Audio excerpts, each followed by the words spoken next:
دلنو بودامي مالي موان كينيا وانغاري مالو جنة في لفكينيا هنا فويا كينيا يا هم كسلاما نتمنى ميجا دام سكيان درا جيبتة تاني جماعة دام سكيه سني قرر ميجر كبرتي ونن إسنجافة شو بربادو عن جماعة هياتيني عددنا كنا جيتي وقاس قلتمي وهي هي سجران وقاس قلتمي وهي جرتان جدًا عمري هي سن سقلتمي جراتو إيه سقلتمي تكوفا سقلتمي لما كان جرتان جدًا هرّا أمتا كانت إيرا كنا مي أمتا ميجا قرآن قرايستان أما تجربوا حقيقة هو تأجر شنتماتي شنتم ما عندهم إني جرى شنتما حقيقة أنا أنت وقادي دمي لما تنجمري وقا طالياني نوفو انت لا أما تشانيتان وقا أما تشانتا إدمي أما تقول إذا سان قرآن جمري مسجد وقا ما كانت أسمتك أقراني وما أما تشانن قرأي مراجعة وجين إرجاسي كما كتابا كانوا إنما سفينة فمالي كتابا قراني إرجاسي كن جمري قوادي دمي لما تقران وقاي دمي لما سنتي إيجلتني تبورك قرايسو كان إيجلتن جتشود هذا وقت إيجلتن يوتي وقت رباتمي توكو كنا قرايستني جرتن جتشودا أكاسي أنت أجا مي قرآن وقو قراتم بودا يرو سنتي قرآن قفا قراتم مو فقيه في وانا ددا وانا كبي قراتني جرتن فقيه ده فقيه إرجان قرآن في تياني مراجعة راتي تنو جمري مي إجولين سيرة قرآن ورّي سيرة قرآن نمو تيدو سيرة براتني جراني نموني سيرة براتن هنگم نجهان بايدا سبحان الله هني قال لكم نبايدا دروجة فنينا أديس أبايزني نتيك أنا سيت أسيك أرسان جداني سي بكفاكو هاكو إس نتيك أراو خلوا قرآن قبضني مو من كيسة نتيك أرايفتن خلوا قرآن قبضني مو من ما كيسة خلوا نزيرتي ألاتيس نكراسيسا خلواتيس نكراسيسا من نجيرتي من براتي manattis nan qaraasiisa ijoolleen baay'eedha guddaadha hoo Tigraayuun asii Guraageen asii Warjaonni teenya asii anumatti qaraa hundu. Isin amata dheeraa kana jiruu keessan keessa hanga jiraattan kana takkaa iddiriin qabdani. Iddiriin jaaladhu iddiriin. Xiqqeenyi durumarraa uumu. Abbaan kiyya rahimahullah hin qaraane inni abbaan kiyya qaxxa'aman jedhanii. Abbaan mucaa kanaa jiru Shaahmad jedhani Shaahmad jedhali amma yaa abba lakki gorsaan deebi'a namni lakki nama qaxxa'ina hin jedhani intala taa'amu jetta matumaan jedhani jumaa kana salaata kadiroo obsee jedhani abbaa kiyyaa yaamani.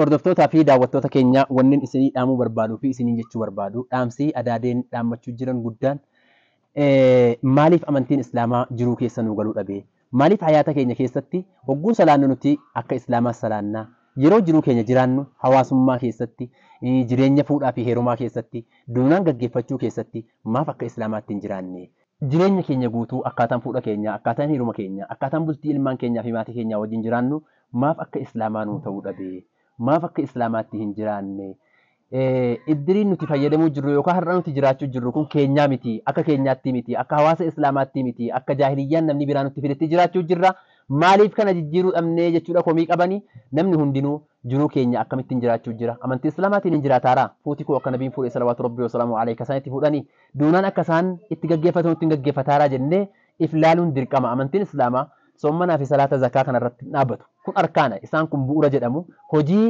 jireenya hunda keessa seenuudha qabaa jechuudha kana maaliif ulamaa'een calliftee jechuudhaan komii qaba jedhanii komii isaan jalqaba dhaabbatan kana jechuudha. Umurii isaanii guutuu hanqaa har'aa rabbiin irraa haqee baluu rabbiin sababatti halakkaa'uu fi quraana usuu qaraa'isanii gurguddaa namoota keessa jiran inshaallahu ta'ala dubbifnee isin agarsiisuudha teenya imaammanii fi namoota gurguddaa har'alee qaraa'isuu jiran.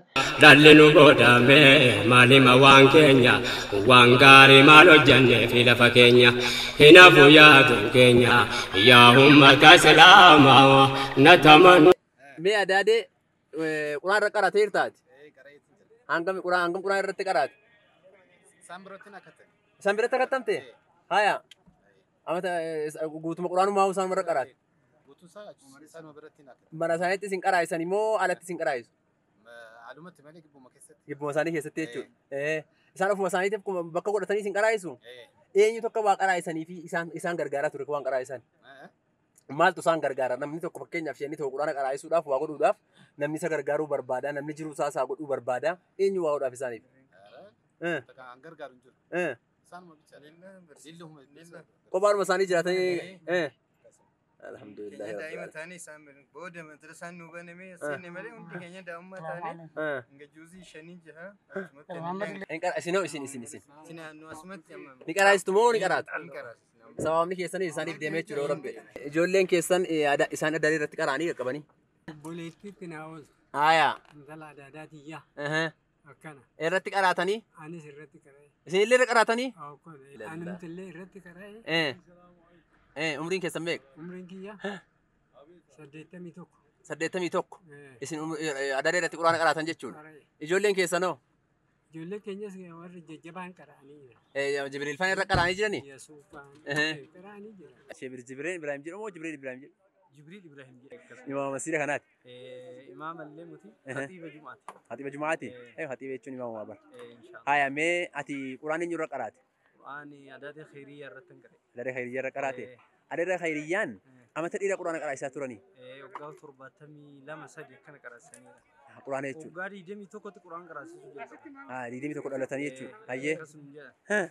Waggaa 21tti quraana qaraasisuu jalqabanii aga ammaa waggaa 71 qaraasanii jiranii. Abbaa keenya farra jalqaban quraana qaraasisuu.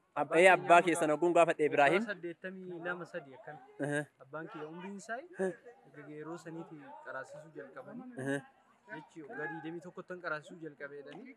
Isaan irraa jalqabanii amma zamana amma qaraa'isaa jiran ammuma kanallee. Amma kanallee qaraasisuu jiran.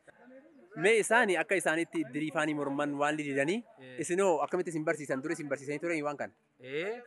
Isaan duruu hin dhowwanii qabrii deemtanii nyaatiin dur qabriitti qalamee nyaatamaa ture qabrii namni ziyaaraa ture yaa'u karaa shari'aan taaneen waa kana hin dhorkanii turan durii qabaniitu munkara kun dhiisaa jedhanii iddirii munkara kuffaarraa dhufe kunan islaamatii muti nun jedhanii waan adda addaa nun dhowwan baay'ee shari'aa irratti jabduudha si duniyaadhaa ala baateetu hin beeku. Nama diin irratti carraaqaa ture durii qabdee biyya kanatti quraanaan lafa qabsiisee sun quraanaan biyya barsiisee jechuudha. Isin irraa komiin qabaanaan jedhan har'a kana himatan. Maaliif iddiriin akka dhorkaa ta'e ni beekanii maa naman dhorkinee isiniin jedhan? Wallahi iddirii dhorkaadha jenneetillee mormine ta'ullee immoo haga ta'e tokko namni walitti qabamee akka shari'aa waan hin diigneen akka dalagu waan goone jira tana dura. Iddiriin dure waan adda addaati irratti waan bidaa irratti ol kakaasaa ture. Waan kana dhiisanii waan shari'aa irratti kan uumame immoo jira biraa qofa kophaatti waan akkasii hojjennee irraa guutumaan dhiisutti immoo uummanni irratti wanni jedhee jira. Amma waan kana qabrii namni ilmi namaa tokko wal qabaruun wal awwaaluun dirqama hundaati haqqi muslimaati. Musliimni tokko haqa tokko muslima tokkorraa qabu keessa du'e awwaaluu fi janaazaa isaa duuba deemee irratti salaatee awwaaluudha. Inni kana inuma barsiifna. Garuu manni waan akkanaati irratti waan rarra'ee fi waan kana immoo akkamitti shari'aadhaan akka deemutti. Dachaa nama masalan mana namni du'e tokko walitti qabamanii bultii 3-7 nyaachuu waan akkanaa hafee jira. Haga ta'e tokko. Bidaa adda addaa waan akkasii dhiiseera. Kuni baay'ee salphaadha. Hawaasummaan jireenya hawaasummaattis ni deebi'a jechuun. Islaamummaa kana sirriitti baratee haqa islaamaa maaltu narra jira hoo jedhee barate. Inshaallah kuni waan salphaadhaan jenna. Biyya kanatti amma fuudhaa fi rumtisoo ta'e haga ta'e tokko warra diduu jira malee haga ta'e tokko shari'umaan oofamaa jira. Ammallee duutillee akkasuma inshaallah hamma haga hafe immoo waan hafe ammuma islaamummaa kana qabatee tawhiida irratti jabaatee inshaallah hin dhiiseenneeti abdii guddaa. Galatooma ulfaadhaa. Assalaamu alaikum. Jazakumullahu khairan. Jazakumullah jazaaka jecha rabbina. Bismillah adaadii wannan ni beeku. Adaadiin nama gaarii namoota hedduu akka amantaa islaamaa quraana qaraanii fi bu'uura kan taate bu'uurummaan ishii hawaasa jijjiirama sandaaf irratti agarsiisee irraa hubatuu ni dandeenya. Maaliif namoonni hedduun hoggaa haasaan warroonni nuun dura ilmii baratan adaadii irraa quraana qaraanii jirra warri jiru. Warra amma ummataan deeman warri barnoota guddaa ummataaf kennan adaadii irraa quraana qaraanii jedhanii kan dubbatan agarra jechaadha. Yeroo baay'ee zihaara ishii bira hin deemna. Adaadiin nama gaarii nama qaraa'isu nama kitaaba illee beekumsa gahaa ta'e qabuu fi aqiidaan isaanii aqiida sirrii tawhiidatti nama waaman ta'uu isaanii hamma kana irraa dubbadhe fadiila isaanii dubbadhee bituu hin danda'u. Adaadii akkanatti beeku. اللي نانو كانت تقول نانو كيا نانو تفسير سايا شتو بدك لكن أداري نكتلي كذي أداري أكمل جراني سيب سنو مال الجنة بزي جنة كنا بزي قرآن الجنة بزي نمني أسر ولو دنيا قرآن ولو دنيا سين دوبرتي بيا كنا كتكت كراسيستي ولد إيرا دوبرا كراسيستي قرآن يقول جبري إلى هرات اللي هرمسيت الدماج أداري أكنا ملاك تبصرون atau seenaan isaanii dhokkateetti malee seenaan isaanii sirriitti mul'achuu qabu waan isaan hojjetan wanni isaan hojjetan daangaan qabu kanaafuu ibsaa diinii kanaati jechaadha aadaadhaan maaliif ibsaan diinii quraana bu'uurri islaamaa immoo quraana ijoollee yoo quraana qaraatee diinii barte malee diinii kana dabarsuu hin dandeessu kana jecha aadaadhaan isaanii hojjettee har'allee har'allee qaraasitti har'allee qarquu barbaadu bifilloo qarquu barbaadu umrii 90 qaba kana jecha adaadhaan akkatti ibsamtu akkana jedhee waan himati rabbi jeesaa sana akka rabbi jannata haa kennuu fi isaan adaadhaan sandaaf bu'uura guddaadha sandaafis immoo bu'uuruma san qabatteeti amma daraja har'a jiru kanarratti bu'uura san daraja kana geeche sandaaf ammallee naannoo shawaa keessaa ibsamtu biyya diin an beekamtu sandaan mi'aarallee bu'uura aadaa jechuu hin dandeenya sanirraan Haji Abdallaan booda dhufanii biyya tun biyya ta'uu jataate isaanis guddaa hojjetanii adaadii akkasitti beekaa jecha isaan Shah Abdallaa kan jedhan irraa qaba Shah Abdallaan kun warjiidha akka seenaa dhagayetti Shah Abdallaa qarrase isaanii Shah Abdallaa fi Shah Abdallaa dura warjiidha isaan immoo Dallinu godame malima waan keenya waan gaarii maal hojjanne fi lafa keenya hinaafu yaadun keenya yaa ummata islaamaa nataman namoota isaan irra qara'anidha jechuudha. Inni kun ammoo alhamdulillahi rabbil alamin rabbiin isaanii fayyisaabu asaraa yookaan hufaana kan rabbiin quraana keessatti inna nahnu nuhyil mawtaa wa naktubu ma qaddamu wa athaarahum asara isaan dhiifatan asara isaan lafa kaa'atanii deemanidha jechuudha. Namoota asarri an qabu faanni an qabu maal fakkaata jennee haa ilaallu. Adaade quraana malee waan biraa hoo kitaabban qaraaftan fiqii qaraatanii sirriitti akkasi qaraatanii qaraafne sirriitti qaraane ani sheekonni dhufanii gaafuma kana nani xiqqoo wayyaadha malee sheekota kamtu dhufe sheekonni dhufan dawwee isin dhufan duri Addis Ababa isiga nama dhufe kana sheeka baasuun hin jiru amma masalaa irraa gaggaafadhee wanni jedhutti kitaaba simboo inuman qaraa warra arusii tokkottis dawweedhaa dhufanii hafiz al-Qur'aani kitaaba fiqhii kana sittan qaraa kitaaba afurfaa hadiisati fiqhii fudhatan ka maal hariyyaa tokkicha oduu qaraate siif galaa jedhan nama argadhu maalan godhaa Shah Ahmadin jedhaani nama argadhu kitaaba afurfaa fuudhee ka'aagaa inni mataa naa zoora nan dhiisa gaana dhibee woon jedhe immoo hin danda'u itti na deebisa immoo kitaaba kana qaala قال الله سبحانه وتعالى لموسى يا موسى إني عالم أحب العالم هذا يكفينا الحمد لله رب العالمين الحمد لله اسم مال الراكاتنيتي أصلا ورني اسم إدري نمنهم دينو إدري هندو يوكان إدري كنا نمني أركو يوكان نمني دينو نجرو بيا كنا كيسا هدو عالمني مال الراكاتنيتي البكو بكتني سفكا بكتي وشلاني لا لما مالي في إدرين مالين بكا sila maalitiin bakka jiru dirii keenya. Isin eessarraa kaatan mormuu fi diduu kana eenyurraa dhageessan eenyurraa bartaniiti? Bid'aa jedhanii bid'atuun hasanaa bid'atuun dalaalan hin jiru jedhan. Bid'aadhuma. Bid'atuun haraami keessaafoo rabbi. Gaaftii Idriin kun biyya kana dhufe yoomi meenaa hima? Idriin kun waggaa 60 gahee jira jettan. Waggaa 60 gahee hin dabraawu. Ati dura Idriin numan jiru biyya kana? Idriin numan jiru biyya kana? Jiru dure. Subhanahu wa ta'ala Idriin man nageenye zamanuma. Jahiliyyaa jiru malee. Jahatama kana malee hin jiru. jararraa qabatan ka. Kaafirarraa kennan jechuudha. Kaafirarraa arganii kaafirarraa fudhatan jechuudha. Diruu haqqal kuffar mushaqqana. Haqqal muslimaa miti kuni uma shakka fi maala walii gadi nago wanni akka morontaa fi mormuuf ana sirrumatti hubachiisuu barbaadate. Morontaa marge ergitee maalirraa qabattee kana. Wanni akkana jedhuufi ilaa har'aa ulamaa wajji jiraannes nama dhorkuun argine adaadeenoo eessaa fuudhan jechuudha baruu hidheeti malee waan biraatii miti. Ani ka erga waggaa namni du'eesi quraana kana gateen deem. Qanii sadii fa'aatan dhaqee ol seenee rabbi sabriitiin yaa kennu jedhee ba'a. Amma gaaf tokko namni du'eetiin asuma dhiyoo kana ka'ee dhaqee taaziyaa maal horee kanuma sirraa qabdi janaazaa nu dhiqinaan jedhan. Janaazicha dhiqnee waggaa kaanu dhiirti garanatti hasriin qabu dubartiin garasiitti hasriin qabu akkanatti wallaalan. Dhiirti achi ilaalaa dubartiin as ilaalti. Maaluma kun eleetan eenyunnaa dhagaasiree on dubbadhe ana.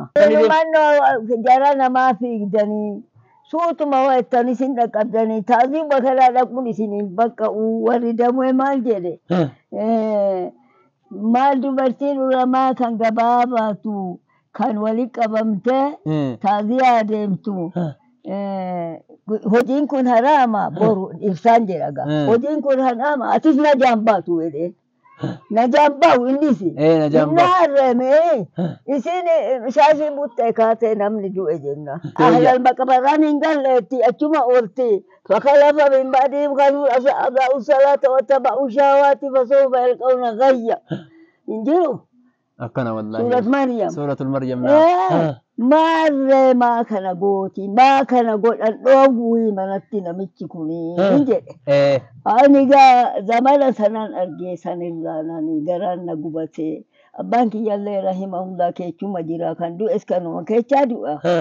Egaa wallaalarraa rabbi immoo warra laa ilaaha illallah jedhe magfiraa haa godhuuf rabbi jedheetuma itti dhiise egaa maal godhu. Malee hayaanni kun sirrii miti. Adeemnatti nan geenye. Egaa oo namni dhiiratti dhaqee makame silaa wanni jedhaan akkaataan kun zamanan xinnoo wayyoo qabu laala gizeenan dee nagaa Addis Ababaa nan dhufu. Addis Ababaa dhufes sheekota arginaan karaattan dhaaba. Itti himtan. Karaatti dhaabata su'aaluun jedha. Allah su'aalli kiyya dhumu ilma koo. Anta laalachi Addis Ababaa nan dhufa safara dareedha. Salata nan dhaqa.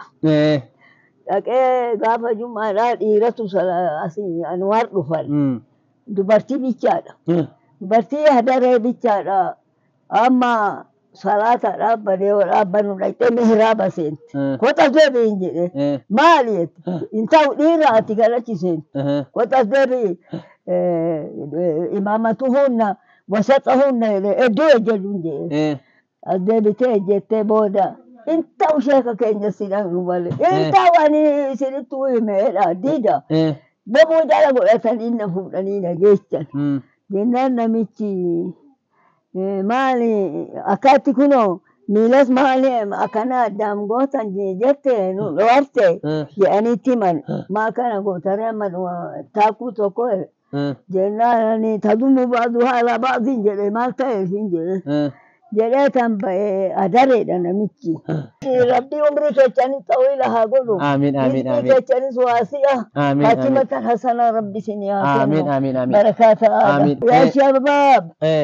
Ya الأولاد يا البنات تعلموا العلم أي علوم الدين أي علوم دين الله أبداكن علم جاهلياتي متي علم إسلاما كقرآن بركة علم إسلاما كربي علوم الفرنجية صاروا ما إني غنياتا أفتا غاري أفتو وان برواني مقابل الآخرة لسيتو وما تقول قب يا ربي والسبب تيجي قب أنا راك واني كتاسين أقرن كان كنا تيتولو ما ميدو برتينا كيسني تكرايسن مو خبرة هريوتا وجين كراتن كمبيا أما إجوان تكلم أقام زنين كراسي تكاوني ورسي وجين كراتن يو وري وجين كرانه كوني دومه كوني سجاي إنجرو أما namni keessanii qaraayisan jiranii namni kuma keessanitti qaraayisan hin jiranii Anu makiro anu matana gasheki godhatanii أنا ما ترى مجرنا أنا دبرتي تكشوتنا هنا أنا ما أسمع تكراني جوله همنا كتابة سنكرا أوتي أبا مجرنا نفانين نكرا سيسني واني توراني أتكرا وانو كنا بيا سيداو كنا بكا ورا توراني جذا إسان دي من بونا أفوري كي ينبو جوله لما نسوكرا فاطمة في أبو بكر إلمان سانيتي جوله سانيتي Jika sanggalani, syekhichi galani jedhana banki ya masjid alakan nama gudda. Galani apa? Bari jolani nufti dema. Jola ba syekhichi galan janne. Di sababu dema ga kiyasinta kachani sata winjira. Baka bari nufa mai dari temo jole lani rahimahullah ikko fala umrata. Akkasitti kana jajjabeenya ni man jadda wajada jedhe ragachi bishaanitti bishaa wanni dhagaa naqee jedhani namuman jedha gaa'e. Man jadda wajada. Man jadda wajada. Akkasitti jabeenya ni gaa ilmiitti jabaatan malee argamu. Du'aa bunu godha. Alhamdulillahi rabbil alamin wassalatu wassalamu ala rasulillah. Sallallahu alaihi wasallam. اللهم صل على سيدنا محمد صلاة تنجينا بها من جميع الأهوال والآفات وتقضي لنا بها جميع الحاجات وتطهرنا بها من جميع السيئات وترفعنا بها عندك على الدرجات يا رب العالمين. اللهم لا تهلكنا مع الهالكين يا رب العالمين. اللهم احفظنا يا حفيظ اللهم احفظنا يا حفيظ. اللهم ربنا تقبل منا إنك أنت السميع العليم وتب علينا مولانا إنك أنت التواب الرحيم. ربنا آتنا في الدنيا حسنة وفي الآخرة حسنة وقنا عذاب النار آمين. اللهم صل على سيدنا محمد وعلى آله وصحبه. دلنو قدامي مالي موان كينيا وانغاري مالو جنة في لفكينيا هنا فويا كينيا يا هم كسلاما نتمنى